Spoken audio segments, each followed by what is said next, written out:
തീർക്കണമെന്ന്. അങ്ങനെ ഞാൻ ഒരു വലിയ നോയമ്പിൻ്റെ സമയത്ത് എല്ലാ നോയമ്പുകളും നോക്കുന്ന ഒരു വ്യക്തിയാണ്. ഞാനൊരു ഓർത്തഡോക്സ് വിശ്വാസിയാണ്. വലിയ നോയമ്പിൻ്റെ സമയത്ത് ഞാൻ നോയമ്പ് നോക്കിക്കൊണ്ടിരുന്ന സമയത്ത് എനിക്ക് ഭയങ്കരമായ ക്ഷീണം, ഉപവാസത്തോടു കൂടിയാണ് നോയമ്പ് നോക്കുന്നത്. എനിക്ക് ഭയങ്കര ക്ഷീണം. പക്ഷെങ്കിൽ എന്നോട് വീട്ടിൽ പറഞ്ഞു, നിന്റെ അവസ്ഥ ദൈവത്തിനറിയാം, നീ നോയമ്പ് നോക്കണ്ടെന്ന് എന്നോട്. ഞാൻ പറഞ്ഞു, ഞാൻ ചത്താലും ഞാൻ എൻ്റെ നോയമ്പ് ഞാൻ മുടക്കില്ലെന്ന് പറഞ്ഞു. കാരണം എൻ്റെ കർത്താവിന് വേണ്ടി ചെയ്യുന്ന ഒരു കാര്യമാണ്. അങ്ങനെ ഞാൻ നോയമ്പ് നോക്കി, എൻ്റെ നോയമ്പ് തീർന്നു കഴിഞ്ഞ് വീണ്ടും എനിക്ക് ക്ഷീണം അങ്ങോട്ട് മാറുന്നില്ല. അങ്ങനെയായി ഞാൻ അപ്പം മോന് സ്കൂൾ തുറക്കാറായി.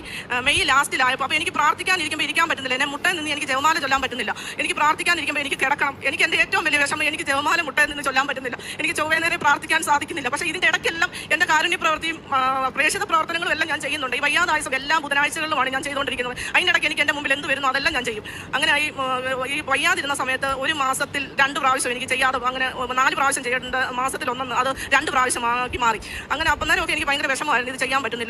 അങ്ങനെ ഇരിക്കെ ഞാൻ മെയ് ഒടുവായപ്പോൾ ഞാൻ പ്രാർത്ഥിക്കാനിരുന്നപ്പോൾ ഇങ്ങനെ മാതാവ് എന്നെ തോന്നിപ്പിച്ചു, നീ ജോസഫച്ചനെ പോയി കാണാൻ പറയുക. എന്നിട്ട് ഈ മാസത്തെ പത്രം നീ വാങ്ങിച്ചിട്ടില്ലല്ലോ, ഈ പത്രവും വാങ്ങിച്ച് ജോസഫച്ചനെ പോയി കാണാൻ പറയുക. അപ്പോൾ എൻ്റെ കയ്യിൽ നെഗറ്റീവായിട്ടുള്ള ഒരു രേഖയുമില്ല. പിന്നെ ഞാൻ എങ്ങനെ ഇവിടെ വന്ന് അച്ഛനെ കാണും? കാരണം ഒരുപാട് സാക്ഷ്യങ്ങൾ ഇവിടെ ഭയങ്കരമായ വേദനയുടെ നടുവിൽ പറയുന്ന സാക്ഷ്യങ്ങളാണ്. പക്ഷേ എൻ്റെ ക്ഷീണം എനിക്ക് മാത്രമേ അറിയത്തുള്ളൂ. ഞാൻ എന്തായാലും ഞാൻ വരാൻ തീരുമാനിച്ചെന്ന് ഞാൻ പ്രാർത്ഥിക്കാനിരിക്കുമ്പോഴാണ് ഞാൻ ഇത് തീരുമാനിക്കുന്നത്. ആ തീരുമാനിച്ച സമയത്ത് എൻ്റെ ക്ഷീണം എതിരെ പോയെന്ന് എനിക്കറിയത്തില്ല.